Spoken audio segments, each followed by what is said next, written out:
6장 1절 봉독드리겠습니다. 그때 제자가 더 많아졌는데 헬라파 유대인들이 자기의 가부들이 그 매일 구제에 빠짐으로 히브리파 사람을 원망한데 12사도가 모든 제자를 불러 이르되 우리가 하나님의 말씀을 제쳐놓고 공개를 일삼는 것이 마땅치 아니하니 형제들아 너희 가운데서 성령과 지혜가 충만하여 칭찬 듣는 사람 7을 택하라. 우리가 이 일을 저희에게 맡기고 우리는 기도하는 것과 말씀 전하는 것을 전무하리라 하니 온 무리가 이 말을 기뻐하여 믿음과 성령이 충만한 사람 스데반, 빌립, 브루고노와 니가노르와 디몬과 바메나와 유대교에 입교한 안디옥 사람 니골라를 택하여 사도들 앞에 세우니 사도들이 기도하고 그들에게 안수하니라. 그러니까 7사람을 택해서 구제에 참여할 사람.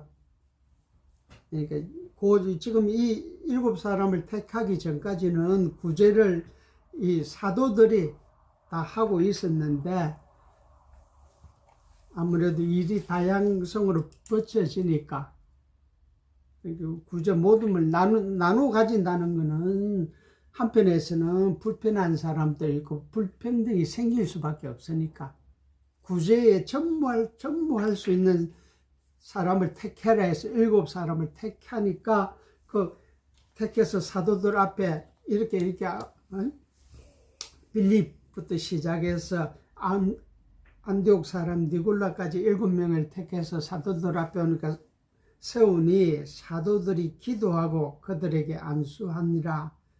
기도하고 안수했다. 사도들이. 이 말은 사도들이 기도를 했다는 것은 하나님 앞에 구제를, 교회의 구제의 나눔을 가지는 데 있어서 합당한 사람이 되어 주기를 하나님 앞에 간절히 바라고 또 그들에게 안수를 했다는 것은 하나님께서 너가 맡은 일을 충실히 잘 해라고 하나님이 인정했다라는 표현보다도 하나님 앞에 확실히 하나님 앞에 다시 한번 증거를 해주는 거다. 안수라는 거는. 그리고 또 여기서 나아가서 우리가 개신교에서 말하는 이제 교회 행정이 출발이 되고 또 교회 행정 중에서 교회 조직이 사도행전 6장을 통해서 처음으로 이제 교회의 조직과 교회 행정을 가지게 되는데 여기서 중요한 것은 오늘날 우리나라뿐이 아니고 세계 이 개신교의 교회 조직과 교회 행정이 어떻게 이루어지는가가 우리가 다시 한번 상고해 볼 필요가 있고 오늘날 특히 우리 대한민국은 정치를 갖다가 대통령제 정치를 가지고 정치 행정이 지금 이 사도행전 6장에 있는 이 처음 교회 조직과 교회 행정을 하는 이 사도행전 6장을 근거로 해서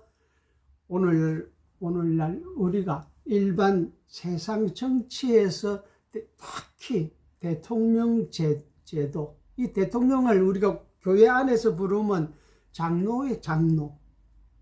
그러니까 이 대통령 제도, 정치 조직을 갖게 되는 그 근거가 곧 사도행전 6장에서부터 출발이 되어졌기 때문에 우리가 여기서 한번 일반 교회 행정에 대해서 특히 장로교, 개혁주의 장로교 교회 정치에 있어서 행정 제도에 대해서 다시 한번 상고해 볼 필요가 있다.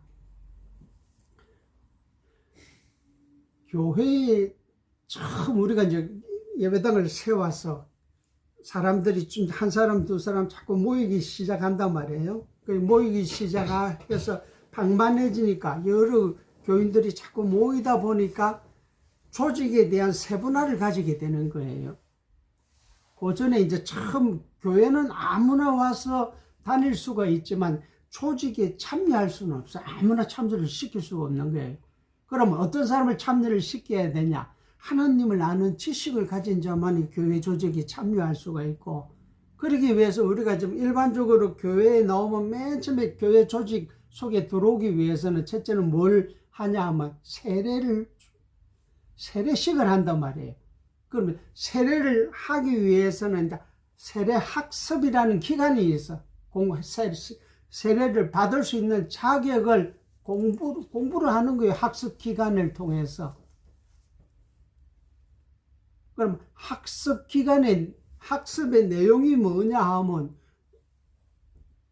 5장 42절에 있는 저희가 날마다 성전에 있든지 집에 있든지 예수는 그리스도라고 가르치기와 전도하기를 쉬지 아니하니라. 그러니까 세례를 받는 당사자를 세례를 받게 해주기 위해서 뭘 가르치냐? 2000년 전에 십자가상에 돌아가신 분이 당신의 죄를 사하여 주셨고, 더 나아가서 우리는 일반인들은 죽으면 끝인지 알지만 우리 예수를 믿는 사람들은 죽으면 다시 살아난다, 부활을 한다는 사실, 그리고 부활의 몸을 입고 천국에서 영원히 신랑 되신 그리스도와 신부 되는 교회가 영원한 행복이라는 표현에 영원한 삶을 누린다는 사실을 당신이 믿습니까? 라고 질문을 했어.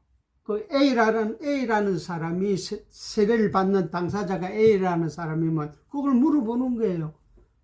그러니까 우리가 예배당의 모든 사람 앞에서 공개적으로 물어보고 그 사람이 예 믿습니다 하면 이제 세례를 주는 거예요. 그러니까 세례라는 거는 세례 의식을 통해서 그 세례를 받는 분이 죽어도 다시 영원히 산다는 사실을 나는 믿습니다 라고 그 공동 예배에 참여한 모든 사람들한테 자기 자신의 신앙 고백을 공포하는 거예요. 그러면 듣는 사람들이, 그걸 목도한 사람들이, 먼저 나온 사람들이, 먼저 세례받은 사람들이 그 사실을 보고 김아무개라는 사람이 세례받는 거 보니까 저 사람도 그러면 우리와 같이 예수가 그리스도라는 사실을 믿는구나 하고 우리와 같이 의미적으로 형제가 되는 거예요. 같이 형제, 자매가 되어지고.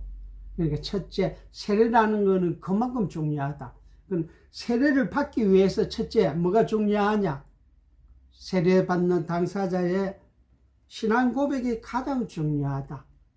그러니까 아직까지는 믿어지지 않는데요 하는 사람한테는 세례 주면 안 되는 거예요.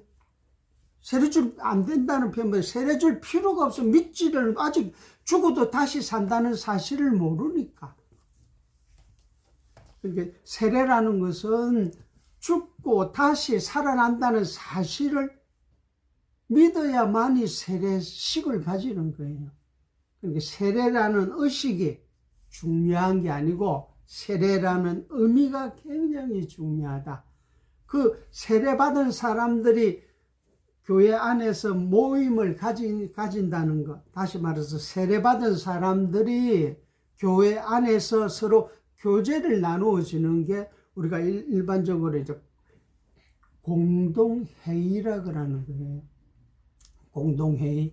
그러니까 너와 나와 똑같은 신앙을, 똑같은 마음과 똑같은 생각과 똑같은 가치를 가지고 모인 자들이기 때문에 이 공동회의라는 것은 공동회가 모임을 갖는 게 공동회의인데 이 공동회의라는 것은 굉장히 중요한 거예요. 그러니까 이게 지금 우리가 교회 조직을 그룹으로 설명을 하게 되면 양파 조직이 되어져야만이, 우리가 일반적인 교회는 양파 조직이 지금 안 되고 다 이게 피라미드 형태가 되어 있단 말이에요. 맨 위에 있는 사람이 제일 높은 사람이야. 그건 잘못된 거죠.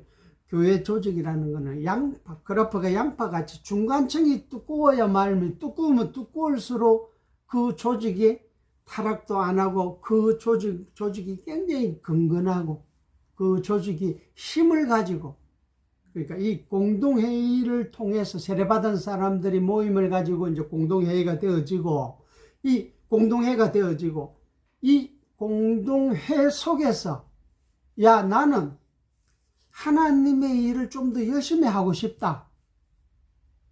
그래서, 그렇게 이제 그 사람이 나는 하나님의 일을 조금 더 열심히 하고 싶다는 사람한테는 또 교회 안에서 이제 자격을 주죠. 그 자격이 뭐냐 하면 지금 우리 사도행전 6장에서 말하는 집사. 그러니까 맡집사라는 거는 맡을 집자에다가 일사자. 난 하나님의 일을, 구제의 일을 저는 더 맡아서 하고 싶습니다 하면 교회에서 장로들이 봤어.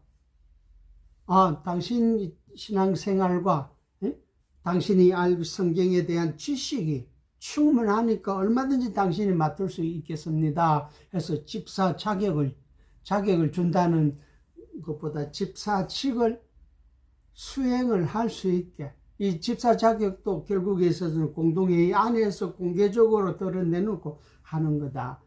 그리고 여기서 중요한 거는 성령과 지혜가 충만한 사람, 그러니까 성령과 지혜가 충만한 사람이 구제사업, 집사 피택을 받게 되면 모든 것을 성경을 근거로 해서 성경을 기준으로 너와 나가 다 성경 안에서, 말씀 안에서는 한 형제라는 사실을 알기 때문에 누구는 구제를 많이 주고 누구는 구제를 적게 주고 하지 아니하고 균형을 가지고 공평하게 구제 사업을 해주기 위해서 이제 집사라는 자격을 주고, 그리고 이 집사에서 조금 더 일을 하고 싶다. 표현보다 조금 더 나는 조금 더 귀한, 조금 더 많은 내가 가지고 있는 지식을 통해서, 집사는 아무래도 저게 많이 소요가 되니까 행동을 통해서 많은 이제 힘이 필요로 하니까 그보다 조금 더 나는 더 여러 사람들을, 교회 안에 있는 사람들을 안위를 하고 위로하는 직분을 가져서 내가 여러 가정을 다니면서 방문을 해서라도 하나님의 말씀을 통해서 그 사람 생활 속에서, 환경 속에서 조금이라도 어려움을 받고 있는 사람들한테 위로와 건의를 해주기 위해서 다니는 직분을 갖다가 우리가 건사라 그러는 거예요. 그리고 그 건사직을 하기 위하고 집사직, 건사직, 모든 세례, 처음 교인들한테 말씀을 깨닫게 되고 세례를 받게 되는 이 모든 공동회를 통해서 이루어지는 모든 힘의 근원은 하나님의 말씀인 성경이기 때문에, 그러니까 이 성경을 지금 우리가 여기 3절에 보게 되면, 4절에 우리는 기도하는 것과 말씀 전하는 것을 전무하리라 이렇게 했단 말이에요. 그러니까 기도하고 말씀 전하는 자가 누구냐? 곧 장로가 되는 거예요. 그러니까 우리 장로교에서는 장로 속에는 첫째는 목회장로, 이 말씀만 전부 말씀만 가리키는 장로를 갖다가 우리가 일반적으로 이제 목회장로라고 하는데, 목회장로를 다른 말로 표현하면 우리가 목사라고 하고, 두 번째, 치리하는 장로가 있어. 교회 모든 조직과 행정을 말씀을 근거로 해서 바르게 다스려 나가 치리하는 장로가 이제 우리가 말하는 교회 안에 일반 장로라고 하죠. 그러니까 우리는 장로와 목사를 지금 구별을 하는데 구별이 돼서도 안 되고, 장로나 목사나 격이 똑같은 거예요. 그래서 우리 장로교는 이제 목회장로와 치리장로가 있다. 그러니까 한 교회 안에서 목회장로 한 사람, 치리장로 두 사람에서 세 사람이, 장로 세 사람 조직을 갖추게 되면 하나의 이제 지교회가 노회의 형성이 되지는 거예요. 그래서 이 장로의 자격도 중요하다. 이 장로라는 것은 선출직인데 아무나 장로 주서도 안 되겠죠. 권사는 선출직이 아닌데 장로는 선출직이에요. 신입 투표를 물어야 되겠어. 교회 회의를 가져서 공동회의에 참여. 우리 교회는 공동회의 다니는 세례받은 사람들만 한 200명이 된다. 예를 들어서 하면 그 200명한테 신임 투표를 물어야 돼. 목사는 아무나, 장로는 아무나 될 수가 없으니까. 그래서 이제 장로의 기간을 2년으로 하고 투표를 하는 거예요. 가부간에. 야, 저 사람은 A라는 사람은 저 사람이 목사직을 가르치는 장로직을 원하는데, 목회 장로를 원하는데 이 사람이 자격이 됩니까 안 됩니까? 교인들이 여러분들이 판단해 주세요 하고 물으면 이제 선거를 투표를 통해서 A라는 사람은 충분히 말씀을 전무해서 가르칠 자격이 있더라. 우리 교회에 꼭 필요한 말씀을 가르치는 자라고 인지가 되어지면 이제 통과가 되겠죠. 그러니까 가반수 통과가 돼야만이 핏대권을 가지고 그 사람이 교회 안에서 말씀을 가르치는 목사가 되는 거예요. 그러니까 목사를 뽑는 거는 공동회의, 일반 성도들이 세례 안 받은 사람은 그 투표권에 참석하지를 못하고 세례 받은 사람부터 시작해서 다 투표를 통해서 가반수가 되어져야만이 핏대기 되죠. 목회 장로가. 그리고 두 번째는 기간이 2년이다. 그럼 투표권을 가진 사람이 A라는 사람을 우리가 목사로 뽑는데, 내가 A라는 사람을 목사로 투표를 하는데 그 사람은 투표의 힘, 그리고 투표를 할 수 있는 뭘 근거로 해서 내가 A라는 사람을 뽑아야 될까? 저 A라는 사람은 참 좋더라. 인물도 잘생겼더라. 믿을만하게 덩치도 좋더라. 난 그래서 A라는 사람 투표하겠습니다 하면 어떻게 되겠어요? 그 교회가 내 기준에 따라서 뽑고 안 뽑고 하게 될 경우에 있어서는 그 교회 조직이 어떻게 되겠어요?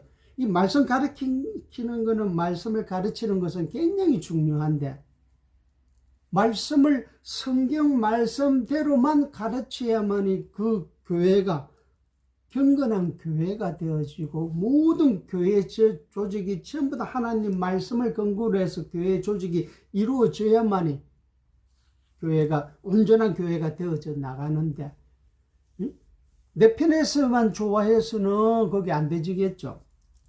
그러니까 하나님을 아는 지식, 성경 말씀을 풍부한 사람을 뽑고 2년, 두 번째는 기간을 2년에 우리 장로교에서는 딱 두는 이유는 사람이 혹시나 앞일을 모르니까 2년 동안 잘 가르치더라도 2년이 지나서 또 생각이 달라져갖고 물질의 욕심을 가진다, 또 다른 행동을 한다, 이럴 경우에는 저 사람을 어떻게 해야 되겠어요? 다음엔 안 뽑아주는 거예요. 그러기 위해서는 이제 2년이란 기간이 딱 안성맞춤이다. 2년 정도만 하게 되면 이 사람의 모든 목회 방침을 다 우리가 보고 듣고 깨달을 수가 있겠다 싶어서 2년이라는 기간을 두고 2년 동안에 잘 가르치더라도 다음 선거 기간에는 다른 쪽으로 가게 되면 사정없이, 이거는 인정사정 없이 제 신임을 물을 수가 없는 거예요.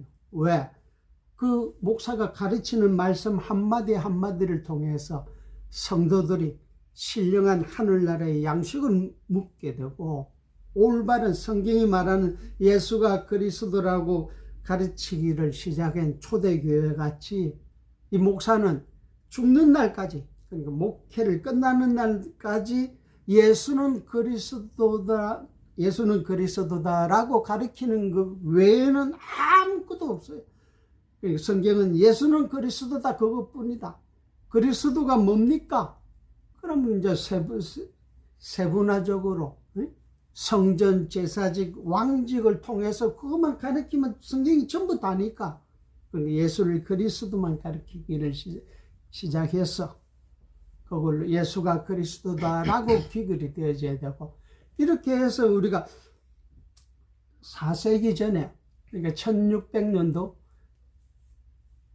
칼빈이 이제 종교개혁을 일으키고 교회 행정을 이대로 딱 가지고 나와서 출발이 되어지고, 그러니까 이 장로교 정치가 세상 정치로 일반 정치 조직으로 행정으로 가게 된 경우가 이제 청교도들이 그 영국의 성공회의 엄청난 박해 속에서 스코틀랜드 사람들이 미국으로 간단 말이에요. 그 사람들이 종교의 박해를 받아갖고 미국에 가서 우리가 이 장로교 교회를 세우고, 미국에는 제가 보니까 1679, 80 몇 년도에 필라델피아에서 처음으로 장로교 간판을 걸었어요. 그러니까 그 속에서 교회 조직이 하게 되니까, 그러니까 교회 조직대로 일반 정치도 세상 정치도 그대로 옮겨서 한 게 오늘날 미국의 대통령제 선거제도고, 그러니까 교회 안에서는 우리 목사는 2년에 한 번씩 제 신임을 묻게 돼 있는데 2년은 너무 짧다 그래서 미국에는 4년에 한 번씩 제 신임을 묻는 거예요. 그러니까 일반 대통령을 뽑더라도 가장 중요한 건, 야, 대통령은 내 고향 사람이라서 나는 뽑아야 된다.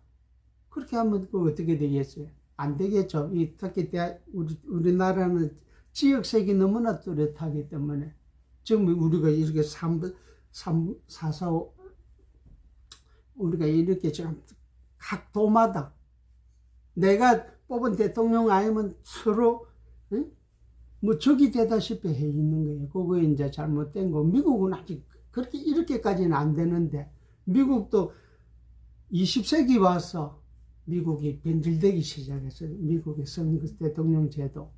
그러니까 그 전까지는 우리 장로교 정치가 그대로 미국 정치에 살아서 숨을 쉬어왔기 때문에 오늘날 세계 최강국이 되어지고, 그러니까 다시 말해서 교회 안으로 들어오게 되면 모든 행동을 하는 거는 말씀을 근거로 해서 행동을 하니까.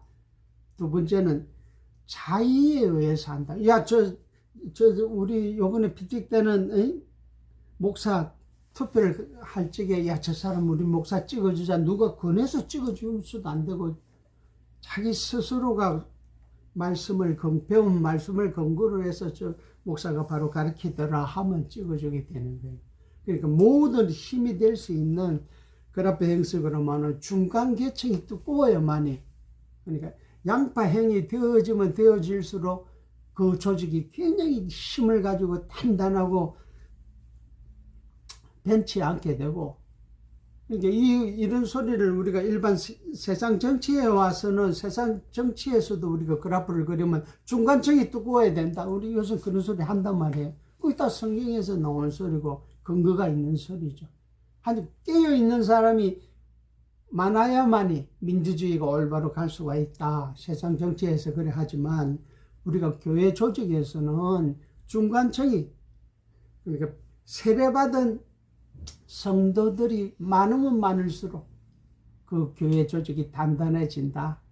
그러니까 세례받은 성도가 많다는, 아무나 세례를 주고 해서도 절대 안 되고, 또 하나는 신앙의 확실한 예수가 그리스도라는 사실을 믿는 자만이 세례의 자격이 되어지고, 또 다르게 설명하게 되면 세례, 우리가 의식적인 세례 안 받았다고 해서 천국 못 가는 게 아니고, 그건 받든 안 받든 건 아무 상관이 없는 거고, 중요한 거는 교회 안에서 한 형제가 되었다는 사실을 만인 앞에 공포하는 것이다. 그리고 집사, 지금 우리가 뽑는 구제할 수 있는 직분을 주는 집사도 마찬가지죠. 집사도 일반 집사는 이제 영구직이죠. 항구직이다. 한번 집사직을 맡으면 다시 투표를 안 해도 돼요. 그러니까 A 집사가 이때까지 잘하다가 실수를 해서 좀 잘못되어질 경우에는 집사 직책을 당분간 이제 보류를 시키는 그런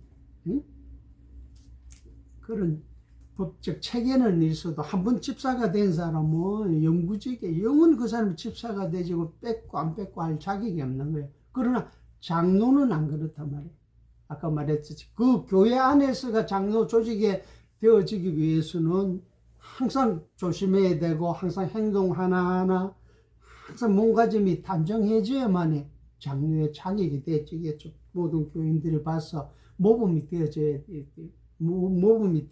되기 때문에 그래서 혹시라도 실수를 하게 되면 장로직을 박탈해. 당신은 우리 교회에서 필요 없는 사람이야. 쫓아내버려. 그러니까 직책이 높다는 직책보다 직책이 무거우면 무거울수록 그 자격에 위한 행동도 조심해야 되고 모든 게 다 그렇다.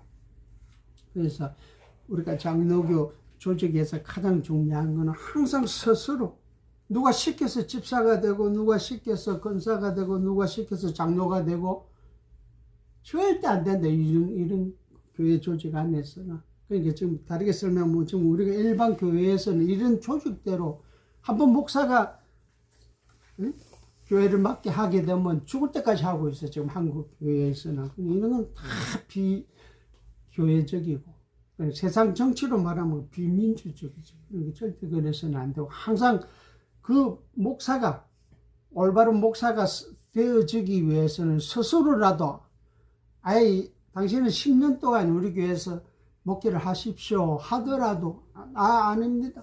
2년에 한 번씩 꼭 투표를 신임을 받아야 됩니다. 왜? 내 스스로의 몸가짐을 지키기 위해서라도 항상 내가 조심을 해서 행동 하나하나 이것을 일터적으로 조심을 하는데 10년 동안 해라 그러면 어떻게 되겠어요? 그런 조심성이 없어져 버리고 때로는 그렇기 때문에 자기를 위해서라도 투표가 그만큼 중요한 거고 투표뿐이 아니고 모든 게 교회 조직 안에서 그리고 두 번째로는 그 집사회를 맡아서 교회가 교인들이 많다 보니까 교회가 다양해지니까 맡은 직책도 처음에는 구제만 위해서 집사가 필요를 했는데 지금 구제뿐이 아니고 요즘은 교회가 다양해지고 하니까 이제 무슨 전도 팀도 만들고 여러 조직을 만들게 봉사의 조직도 만들고 전도 조직 무슨 세분화되어지다 보니까 집사들이 여러 파트로 다 나눠져 있어도 모든 것은 다 하나님 말씀이 근거로 되어지고 그러니까 아까 말했듯이 미국에서 이 대통령 선거 장로 정치 제도를 일반 정치에서 멋있게 승화를 시켜서 일반 정치 속에서도 바른 기독교가 조직 체계가 세상에 빛이 나졌는데 지금은 안 그렇지만 그러니까 세상 속에서 자꾸 사회가 다양해지면 다양해질수록 조직 체계가 자꾸 생겨나겠죠. 그래서 그러니까 일반 세상 정치에서도 많은 장관들이 있잖아요. 조직의 장들이. 그러니까 사회가 다양성을 가지면 가질수록 조직이 다 벌려지고 더 나아가서는 모든 조직이 할 수 있는 근거는 일반 정치에서는 교회 정치 안에서는 모든 게 하나님 말씀이 근거가 되지만 일반 세상 정치 안에서는 하나님 예수를 안 믿는 사람들도 많이 있기 때문에 확실한 근거가 없는 거예요. 기준이 없단 말이에요. 내가 뭘 해야 바른 장관이 될 수 있고 내가 맡은 장이 바른 일을 할 수가 있나. 그게 확실한 근거가 없으니까 다 자기의 핏대권 장관직을 갖다가 선출해진 대통령 눈치만 보게 되니까 그러니까 국민들의 다시 말해서 일반 공동회에 세례받은 교인들의 눈치를 보게 되면 행동이 바로 나오고 올바른 행동이 되어질 수 있지만 장로의 눈치만 보게 돼서는 어떻게 되겠어요? 아까 말했듯이 그래프가 양파 중간층이 두꺼워지지가 아니하고 도리어 중간층이 자꾸 얇아지는 거예요. 피라미드로 올라가니까 위에 사람이 자꾸 체군질하고 그 사람 눈치만 보고 행동을 하게 되니까 그러기 위해서는 일반 정치에서도 피태권을 가진 자 아까 말했던 세례교인만이 투표에 참여를 하고 일반 세상 정치에서는 세례교인의 구별을 갖다가 일반 정치에서는 나이에다 두고 20세 이상 투표를 해야 된다. 왜 이거니까 기독교 안에서의 보게 되면 거기 세례교인인데 투표권을 주는 자격이 세례교인한테 주는데 일반 정치에서는 나이를 근거로 해서 준다면 20세. 그럼 왜 20세에 주냐 하면 야 20살 정도 되면 성인이 되니까 사물을 판단할 수 있는 올바른 판단을 가지기 자격이 볼 수 있는 눈이 있으니까 성인의 근거로 해서 투표권을 주지만 성인이라 해도 바로 볼 수 있는 사람이 전부 다 바로 볼 수 있는 건 아니거든. 이렇게 투표권은 나이보다도 그 투표의 의미, 투표를 왜 하게 되냐, 투표를 할 수 있는 건 행동에 대해서 국가 조직에서 자꾸 가르쳐야 된다. 일반 정치, 대한민국이 자유민주주의 국가인데 자유민주주의 국가가 중간층이 두꺼워지는 거는 중간층에서 또 많이 깨달아야만 그게 중간층이 두꺼워지는 건데 국민들이 많이 깨닫고 있으면 대통령이나 파트의 장들이 혹시 잘못하게 되면 본인도 실수를 할 수 있으니까 야 그건 잘못됐다고 브레이크를 걸어줘야만이 나라도 좋고 국민들한테도 이익이지만 또 대통령한테도 그게 이익이 된다면 내가 가는 길이 바로 항상 나는 바로 간다고 생각하고 행동하고 모든 조직 안에서 내가 그렇게 시키고 가르쳤는데 알고 보니까 내가 잘못하고 있는 거야. 그 브레이크를 누가 잡아줘야 되겠어요? 국민들이 잡아줘야 된다. 그러니까 국민들이 깨어 있어야만이 그 나라가 건강해지고 그런데 이제 그게 교회 조직 안에서 아까 말했듯이 목사들이 항상 깨어 있어서 행동을 할 때도 있지만 그렇지 않을 적에 잡아줄 수 있는 사람. 그래서 진짜 바른 목사는 항상 어떻게 교인들의 내가 혹시라도 잘못할 수 있다고 교인들이 브레이크를 걸어줄 수 있는 교인이 많으면 많을수록 그 목사는 그 행복한 교회의 목사가 될 수 있는 거예요. 본인한테 이득이 되니까. 그러기 위해서는 많은 중간층이 두꺼워지기 위해서라도 더욱더 어떻게 해야 되겠어? 교회 안에서는 성경을 자꾸 가르쳐야 되지만 성경에서 힘이 나오니까 말씀에서. 그러니까 이런 조직이 다 하나가 되어질 때만이 하나님 보시기에 아름다운 교회가 되어지고 다른 사람들이 여기서 이제 사도행전도 좀 더 지나고 보면 다른 동네 사람들이 야 기독교가 저렇게 멋있는 교회구나 하고 한탄하는 사람들이 많이 있었어요. 좀 있으면 이제 사도행전 17장에 16장에 보면 나타나는데 그러니까 오늘날 교회가 나는 예수는 안 믿어도 기독교는 진짜 신사적이고 멋있는 교회다 이런 소리가 다 들어야만 그 교회가 건전하고 경건하고 바른 교회가 되어지는데 지금 우리가 일반 사회에서 교회를 건전하게 생각하는 사람은 얼마 안 된다면 전부 교회 가면 다 저거 교회 엉터리다. 그래서는 교회다운 교회가 안 되진다. 7절 사도행전 6장 7절부터 다시 보겠습니다. 사도행전 7절 하나님의 말씀이 점점 왕성하여 예루살렘에 있는 제자의 수가 더 심히 많아지고 허다한 제사장의 무리도 이 도에 복종하니라. 그러니까 이렇게 바로 조직 체계를 바로 갖추고 바로 말씀을 증거를 하고 그 교회 조직의 구제 사업도 공평하게 해주니까 점점 더 많아지고 새가 자꾸 불어나는데 8절 스데반의 은혜와 권능이 충만하여 큰 기사와 표적을 민간에 행하니 리브디누 구레아인 알렉산드라인 길리기와 아시아에서 온 사람들의 해당이라는 각 해당에서 어떤 자들이 일어나 스데반으로 더불어 변론할세 스데반이 지혜와 성령으로 말함을 저희가 능히 당치 못하여. 그러니까 누가 와도 지혜와 성령 통해서 하나님 말씀을 증거를 하니까 당할 수가 없는 거예요. 논리적으로도 너무나 맞으니까. 11절 사람들을 가르쳐 말시키되 이 사람이 모세와 및 하나님을 모독하는 말 하는 것을 우리가 들었노라 하게 하고 백성과 장로와 서기관들을 격동시켜 와서 잡아가두고 공회에 이르러 거짓 증인들을 세우니 가로되 이 사람이 이 거룩한 곳과 율법을 거슬려 말하기를 마지 아니하는도다.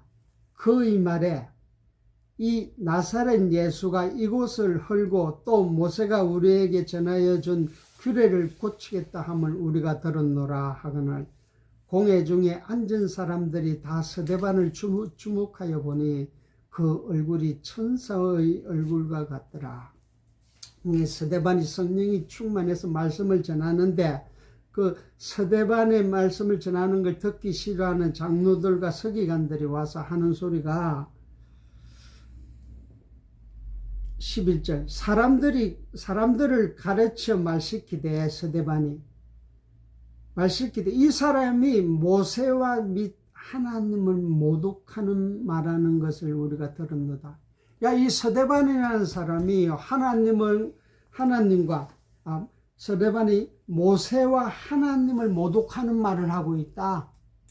그러니까 이 모독하는 말의 내용이 뭐냐 하니까 쭉 와서 13절 거짓 증인들을 세우니 가로되 이 사람이 이 거룩한 곳과 율법을 거스려 말하기를 마지 아니하는도다. 그럼 모세를 모독하고 하나님을 모독하는 내용이 뭐냐 하니까 이 거룩한 것 성전, 그 당시 예루살렘에 있는 이 성전을 헐어야 된다 하고 또 모세가 우리에게 전하여 준 규례를 고치겠다 함을 우리가 들었노라.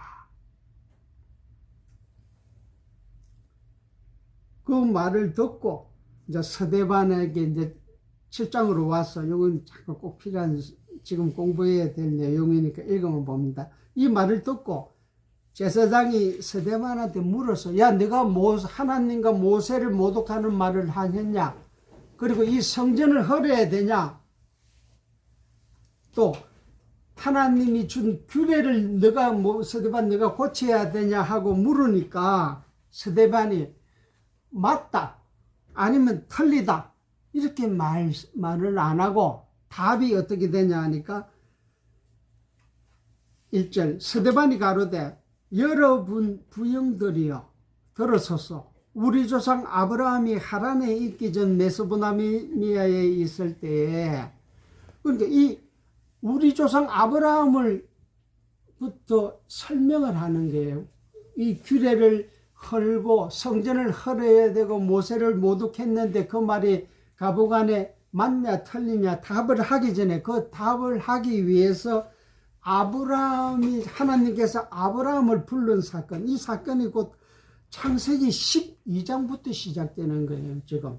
그러니까 이 스데반은 왜 모세의 말을 모독하는 내가 말을 했냐? 왜 이 성전을 헐어야 되냐? 이 답을 하기 위해서 창세기 12장부터 올라가서 설명을 해주는 거예요. 그러고 쭉 가서 이 7장이 엄청나게 긴데 아브라함 사건부터 시작해갖고 다윗 때까지 설명을 통해서 모세에게 말한 모세를 모독하는 소리, 모세가 말한 이곳을 헐어야 된다는 소리, 성전을 헐어야 된다는 소리 답을 해주기 위해서 구약 한 권을 다 설명을 해주는 거예요. 그러면 6장으로 다시 돌아와서 14절 그의 말에 이 나사렛 예수가 이곳을 헐고 모세가 우리에게 전하여 준 규례를 고치겠다 함을 우리가 들었노라. 나사렛 이제 십자가에 못 박혀 죽인 그 예수가 이곳을 헐으라 그랬다. 문으라 그랬다. 이게 요한복음 2장, 요한복음 2장인가 3장에 있어요. 이곳을 모세가 예수님께서 이 성전을 돌아나 도루에 넣지 않게 다 헐어버려라. 내가 다시 짓겠다. 그리고 규례를 고치겠다. 그럼 이 규례라는 게 뭐냐? 조금만 한 5분만 더 할게요. 규례가 뭐냐 그러면 하나님의 율법의 구성에는 첫째 모법인 십계명이 있고, 그리고 그 모법이 되는 십계명의 이제 세법으로서 십계명 1장 1절에서 십계명 10계명 중에서 1계명에서 4계명까지를 우리가 규례라고 하는.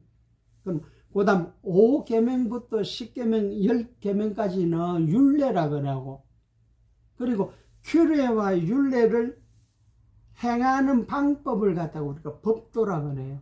그러니까 율법에는 모법인 십계명이 있고, 그리고 규례와 율례와 법도가 있는데, 이 규례라는 것은 우리와 하나님과의 관계 설정을 이제 설명을 하는 게 십계명이, 나 외에 다른 신을 섬기지 마라 부터 시작해서 4계명까지는 이 규례를 갖다가, 그러니까 10계명 중에서 1계명에서부터 4계명까지 이 규례를 다 헐어버리겠다, 고치겠다 한다, 이 스데반이. 그러니까 이 규례라는 것은 한마디로 말하면 전체적인 내용이 뭐냐? 우리를, 성도들을, 교인들을 정죄의 직분을 가지고 있는 게 이 규례라는 거는.